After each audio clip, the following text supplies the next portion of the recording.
지금까지 살펴본 논란들 조금 더 자세히 알아보겠습니다. 아는 기자, 사회부 자연길 법조팀장, 정치부 우현기 기자 나와 있습니다. 먼저 자 팀장. 자, 조국 대표는 정관 이후가 아니라는 식으로 얘기를 하고 지금 한동훈 비대위원장은 정관 이후 맞다고 합니다. 누구 말이 맞는 거예요? 네, 우선 그 전관예우의 의미부터 알아봐야겠는데요. 전관예우라는 게 유형이 정해져 있는 건 아닙니다.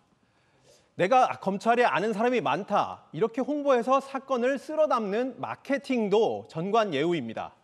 검사 프리미엄이라면서 고액의 수임료를 받는 것도 포함됩니다.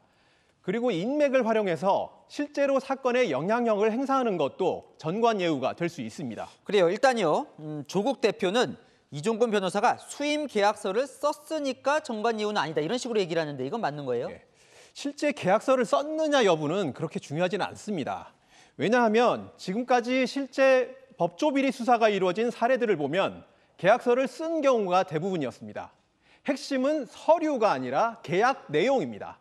수임 계약을 할 때 사건 처리를 약속하고 고가 수임료를 받으면 그게 바로 전관예우인 겁니다. 그렇다면 좀 정리를 해보죠. 이종근 변호사는 정관예우라고 볼 수 있는 거예요? 네, 이종근 변호사는 크게 두 가지 측면이 독특한 면이 있습니다. 첫째는 사건을 너무 많이 맡았습니다. 이 변호사는 지난해 160건, 하반기에만 130건을 수임했습니다. 거의 하루에 한 건 수임을 맡은 겁니다. 두 번째는 초고액 수임료입니다. 이 변호사는 한 사건에서 수임료 22억 원을 계약한 것으로 알려졌습니다. 아무리 검사장 출신이어도 수임료를 5천만 원 이상 받는 경우는 드뭅니다.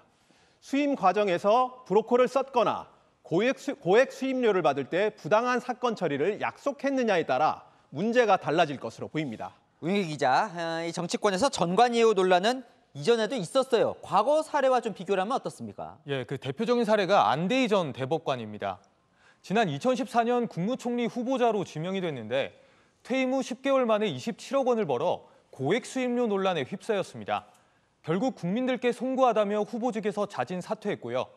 당시 조국 대표가 뭐라고 했냐면 안 전 대법관의 사퇴에 깔끔한 처신이라면서 초고액 수임이 문제될지 모르고 추천한 김기춘 등 참모진이 더 문제라고 꼬집었습니다. 자, 그런데 조국 혁신당은 이종근 변호사는 후보자가 아니라 후보자의 남편일 뿐이다. 이런 입장이에요. 그죠?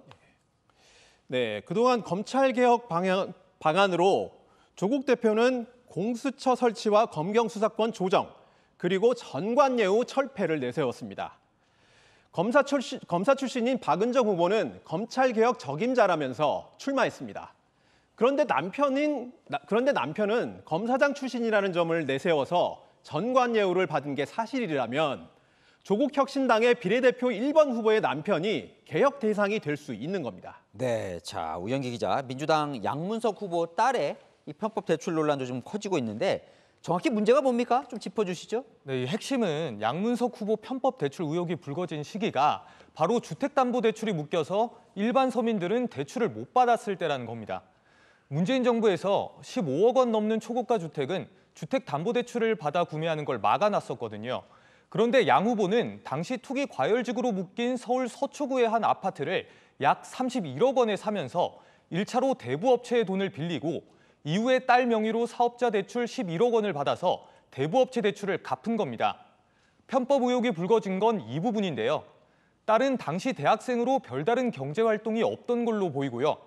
딸의 SNS 등을 보면 불과 6개월 뒤 밴쿠버로 어학연수를 갔습니다. 게다가 딸은 직전 5년간 신고한 세금 내역도 없고 대출을 받았으면 매달 이자도 냈어야 할 텐데 어떻게 충당했는지가 불분명하다는 겁니다. 그러다 보니 여당에서는 사업에 쓴다고 거액을 빌려 집 대출금으로 쓴 사기 대출이라고 의혹을 제기하는 겁니다. 조금 전에 새마을금고 중앙의 입장이 나왔는데 다음 달 1일부터 양문석 후보 관련 현장 검사에 돌입한다고 합니다. 사업을 하겠다고 대출을 받았는데 그 돈으로 만약 부동산 구입을 했다. 이것도 처벌이 될 수 있는 거예요? 네, 허위 서류를 제출한 게 맞고 새마을금고가 속아서 대출했다면 사기죄가 될 수 있습니다. 실제 지난해 11월 가짜 서류로 190억 정부 대출을 받은 태양광 업체 대표가 실형을 선고받은 사례가 있습니다. 자, 우영희 기자, 마지막으로 이종섭주 호주 대사가 오늘 사의를 표명했고 제거가 된 것 같습니다. 뭔가 좀 국면 전환을 하려고 하나 보죠? 네, 그 이종섭 주 호주 대사 출국 논란에 여권의 총선 위기감이 커지면서 결국 결단을 내린 걸로 보입니다. 한동훈 위원장의 건의를 받아들이는 형태로 힘도 실었다는 해석도 나오고 있습니다. 한동훈 위원장, 이 대사가 사퇴하자 자신이 사퇴를 건의했다면서 국민이 이상하다고 하면 우리는 한다 이렇게 강조했고요. 반면 이재명 대표는 꿈쩍 않는다. 내 마음대로 하겠다는 것 이렇게 공세를 폈습니다. 반면 민주당은 모든 사태의 장본인은 윤석열 대통령인 만큼 대국민 사과를 해야 한다 이렇게 맞불랐습니다. 네, 잘 들었습니다. 한은 기자, 자연길 팀장과 우영기 기자였습니다.